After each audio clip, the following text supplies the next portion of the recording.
కీర్తి హర్షల పెళ్ళికి సిద్ధు ఫ్యామిలీ మొత్తం రిజిస్టర్ ఆఫీస్లో వెయిట్ చేస్తూ ఉంటారు.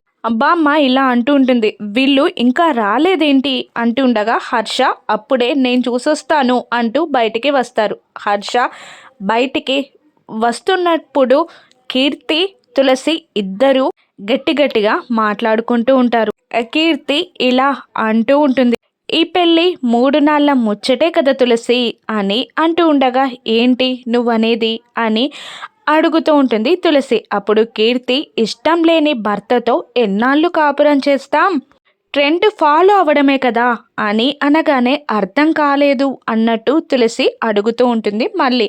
అప్పుడు కీర్తి మళ్ళీ అదే ట్రెండ్ ఫాలో అవుతా, మనిషిని ముక్కలు ముక్కలుగా నరికి డ్రమ్లో పెట్టి సిమెంట్తో కప్పేస్తా అని కీర్తి తులసితో చెప్తూ ఉండగా మాటలు విన్న హర్ష షాక్ అవుతాడు, భయంతో వణుకుతూ ఉంటాడు.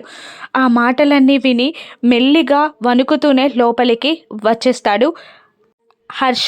కీర్తి వెంటే వచ్చి పెళ్లి కోసమని రిజిస్టర్లో సంతకం పెడుతుంది. కీర్తిని భయంగా చూస్తూ వచ్చి పెన్ పట్టుకుంటాడు హర్ష.